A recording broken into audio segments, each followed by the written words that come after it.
Hello friends, welcome to Fit and Food Tamil channel. நம்ம இன்னைக்கு இந்த செம்ம டேஸ்டான நார்த் இந்தியன் பஞ்சாபி தபா ஸ்டைல் பன்னீர் கிரேவி தான் பார்க்க போறோம். வாங்க ஃப்ரெண்ட்ஸ், டிலே பண்ணாம எப்படி பண்ணலாம்னு சொல்லி பார்க்கலாம். நம்ம செய்கிற பன்னீர் ரொம்ப சாஃப்டாக வரணும் அப்படின்னா இந்த சிம்பிள் ட்ரிக்கை மறக்காமல் கட்டாயமாக எல்லாருமே ட்ரை பண்ணுங்க.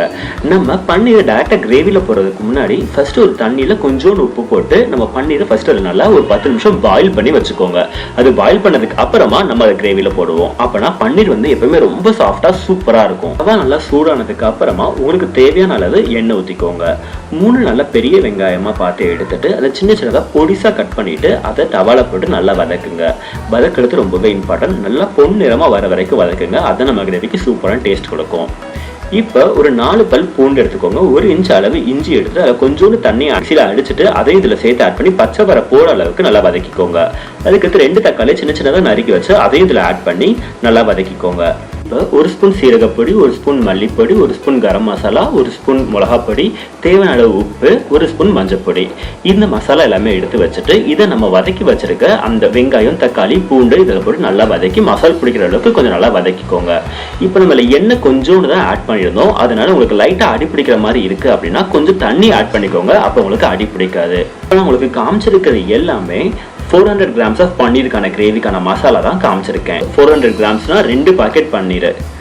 ஒரு பாக்கெட் பன்னீர் எப்பவுமே 200 கிராம்ஸ் இருக்கும். நீங்க சப்போஸ் ஒரு பாக்கெட் தான் எடுக்கிறீங்கன்னா அதுக்கேற்ற மாதிரி நீங்க மசாலா, வெங்காயம், தக்காளிலாம் நீங்க ஆட் பண்ணிக்கோங்க. நம்ம பன்னீர் 10 மினிட்ஸ் பாயில் பண்ணி வச்சிருந்தோம்ல, அந்த இதுல இருக்க தண்ணியை நிறுத்திட்டு அந்த பன்னீரை எடுத்து இந்த கிரேவியில ஆட் பண்ணிக்கோங்க. பன்னீர் இந்த மசாலாவோட நல்லா மிக்ஸ் ஆகிற அளவுக்கு கொஞ்சம் நல்லா பிரட்டி விட்டுக்கோங்க.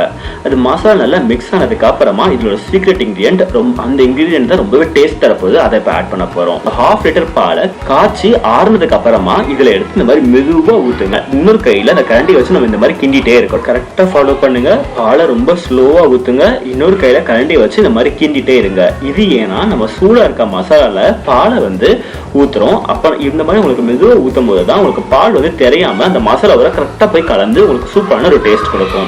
நம்ம பால் ஊத்துனதுக்கு அப்புறமா கூட ஒரு 10 நிமிஷத்துக்கு இந்த மாதிரி கரண்டியை வச்சு அப்படியே கிண்டிட்டே இருங்க. அப்பதான் உங்களுக்கு பால் வந்து இந்த மசாலாவோட மிக்ஸ் ஆகி ஒரு சூப்பரான ஃபிளேவர் உங்களுக்கு கொடுக்கும். ஜிம் போறவங்க, ரொம்ப ஒல்லியா இருக்கிறவங்க, அவங்களாம் இந்த மாதிரி பன்னீர் கிரேவி செஞ்சு சாப்பிட்டாங்கன்னா அவங்களோட மசில் பில்டிங்க்கு இது ரொம்பவே ஹெல்ப்ஃபுல்லா இருக்கும். வெஜிடேரியன் பீப்புளுக்கு பன்னீர் தான் மெயின் சோர்ஸ் ஆஃப் ப்ரோட்டீன்னே சொல்லலாம். இந்த கிரேவியில நம்ம பன்னீரோட சேர்த்து பால் ஆட் பண்ணிருக்கனால இந்த கிரேவியில ப்ரோட்டீனோட கண்டென்ட் ரொம்பவே அதிகம்னு சொல்லலாம். இந்த கிரேவியை நம்ம சப்பாத்தியோ புல்காவோ உட வச்சு சாப்பிடும்போது நம்ம பாடிக்கு தேவையான ப்ரோட்டீன் இந்த கிரேவில இருந்து நமக்கு கிடைச்சிருது. ஃப்ரெண்ட்ஸ், இந்த கிரேவியை மறக்காம ட்ரை பண்ணி பாருங்க. இந்த கிரேவி ப்ரோட்டீன் மட்டும் அதிகமா இல்ல, டேஸ்டும் ரொம்பவே சூப்பரா இருக்கும். 10 நிமிஷம் நல்லா கிண்ணதுக்கு அப்புறமா நீங்க ஒரு 10 நிமிஷம் இதை லைட்டா கொதிக்க விட்டுருங்க. அவ்வளவுதான், நம்மளோட பன்னீர் கிரேவி ரெடி ஆயிடுச்சு. இந்த கிரேவி செம்ம டேஸ்டா நல்லா பஞ்சாபி தவால போய் நார்த் இந்தியன் ஸ்டைல்ல ஒரு பன்னீர் கிரேவி சாப்பிட்டா எப்படி ஒரு ஃபீல் இருக்கும் அந்த மாதிரி இருக்கும். மறக்காம இது ஒரு நல்ல ஒரு சுட ரொம்ப சாஃப்டான புல்காவோ, சப்பாத்தியோ, இல்லாட்டி தோசை, இட்லி இதுக்கு கூட சூப்பரா இருக்கும். ஃப்ரெண்ட்ஸ், கட்டாயமா இதை ட்ரை பண்ணி பார்த்துட்டு நம்ம சேனலுக்கு லைக் பண்ணுங்க, கமெண்ட் பண்ணுங்க, சப்ஸ்கிரைப் பண்ணுங்க. அடுத்த வீடியோவில் சந்திக்கும் வரை பை பை.